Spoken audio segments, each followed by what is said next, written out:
Yeah, I was going to go back to when you were talking about working on being more vulnerable with the people in your circle. Yes. You obviously have a mind for business. Like, that's what drives you. Yes. The process, like, you are obsessed with it. Yes. You love it. You have a good piece out there talking about balance. Like, there is no balance. Do what you love. Like, all those sorts of things. But as, like, you spoke to it too, like being the leader in your household growing up, being the leader of your businesses, being the leader of your family. You do so well compartmentalizing and self-soothing and everything else.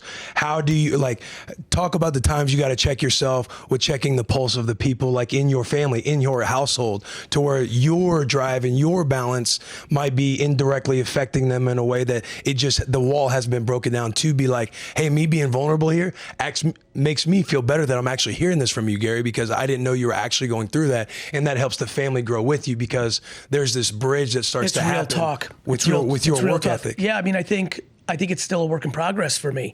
And I also think people get comfortable in realities. Like, there's a lot of, like, peace of mind that I'm able to bring to the people I love the most by holding it fucking down. Mm-hmm. You know, and so, like, people love to say to the alpha, I'd love to have you be more vulnerable and tell us. But then when you go there, it's like, fuck. And it's like, it's a really fascinating thing that's happening in society.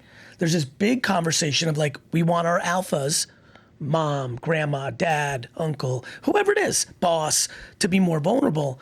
The reality is that there's a lot of insecurity in the world right now.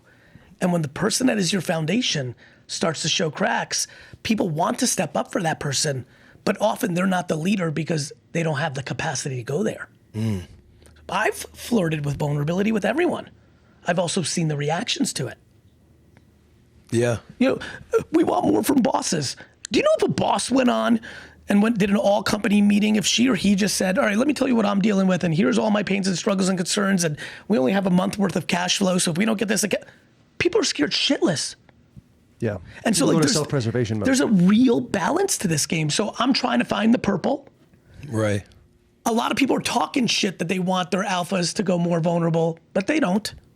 If you really pay attention to what people want.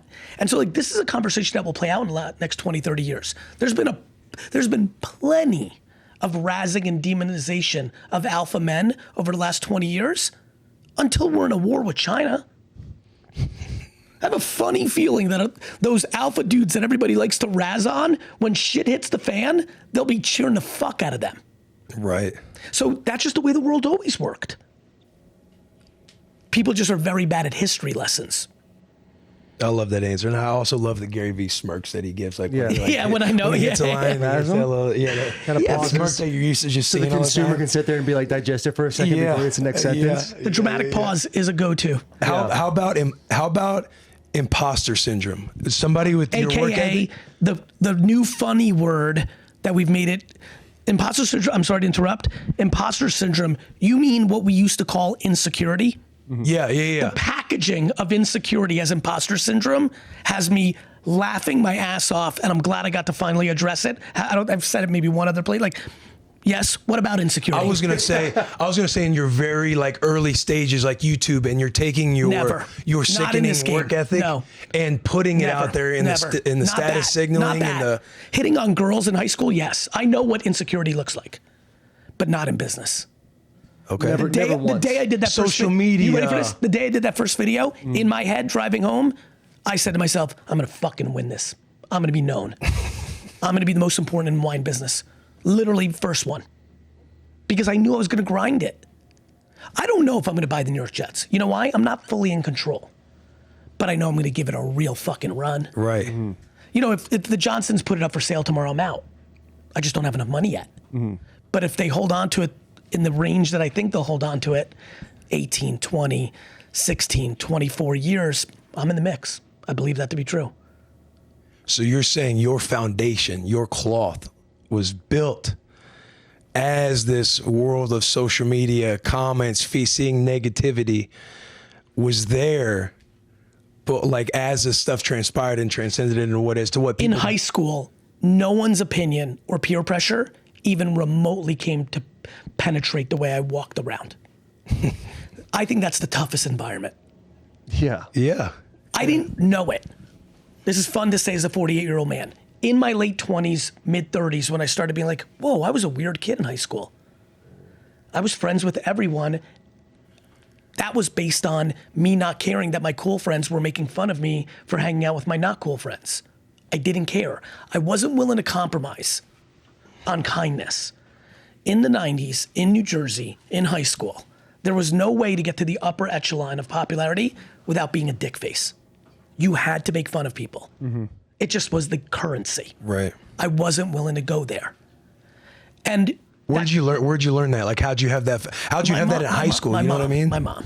Because it's like everybody deals with it. I can even think of myself being like, damn, you see somebody talk shit about how you played in the game. I'm thinking I'm in my 20s at this point. But in high school, that stuff, I'm just trying to imagine somebody that's just uncompromised about I don't even know what it entails. It's very much like I'm detached from results, even though I want them.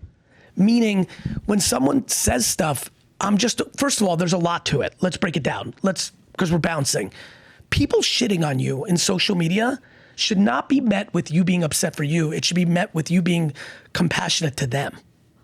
Do you know how fucking sad a life is that you walk around the internet and make fun of people or try to hurt people because you're in such a bad place? Saying that you guys suck at this podcast is a little endorphin hit for that person for a nanosecond to feel better about how bad they feel about themselves. All they're doing is tearing you down. They're just misery loves company you. I swear to God, every single negative post that I see about me or in the comments, my brain fundamentally only says, man, I hope that person's gonna be okay one day. Not one thing about me. That has nothing to do with me. But there's a key to that. I also don't take in when people give me the flowers. I'm appreciative as fuck. Live for the cheers, die by the booze type of thing. Bro, that shit, if we could get the kids, fucking forget the kids, everyone who's watching this, every grown up to understand, if you become susceptible to the fucking cheering, you're dead. Because the booing will kill you. I'm grateful for when people leave goat emojis. I'm fucking I wish you could see what I felt like with your opening line on the show. It's like, thank you, it's so nice. But I don't think I'm special because you said it. Which means I don't think I'm a piece of shit when you say the return. I know who I am. The end. And unless you really, really, really, really know me, how the fuck can I even count it? Do you know how many famous people that are universally adored are straight pieces of shit? Probably a lot. Yeah, you always hear the stories. You never want to meet your heroes. Right. It's real talk. So far, it sucks. I mean, currently right this second, universally adored. They're the best. No, they're not. They sure aren't. They do not treat their people well. Everybody that's close to them does not love them.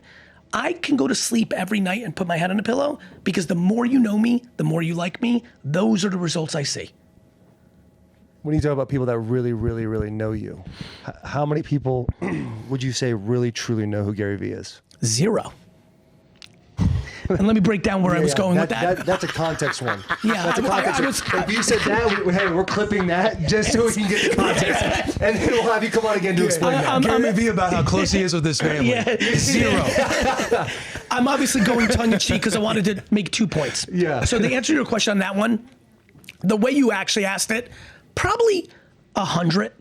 Yeah. Like That's a good number. If I'm going to like where I'm really going, like would you bet if they went to someone in that, if they went to Brandon Warnke, my best friend who I've known since 14 and talked to every day and still runs winetext.com, like if they said, bet your life on him, he would. Yeah. Like 100, right? 70 to 100. I'm very fortunate. Like I always judge leaders of business on the longevity of their team. We took a flight out here, a lot of the Vayner people. We've been in business for 14 years. 7, 10, 12 people that have been with the company for 10 in advertising that has an average of 2. Like that feels great. When I look, I'm like, man, I'm so proud of that. That's only a reflection of how much I actually care about them. So I would say 100 to the way you asked it. The reason I said 0 was I wanted to make a point that I'm curious to ask you two. The thing that I'm most fascinated by is that the only person on earth that fully knows you is you. Because you're the only person that's been there for every single actual thing. Everybody can watch this, and you too as well.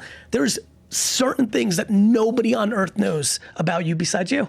I think that's fascinating, and I've been thinking a lot about it, which is why I wanted to throw out that fun answer. It's interesting. You say Please. a great point. Like Taylor and I, we have this saying, like, nobody's coming to save you. Like, you know, if you think about it, you're the only one who lays your head on your pillow, and no matter who's next to you with whatever stresses you have in your mind, and ultimately it is just truly you and you, like that one player game of you knowing yourself. Bro, and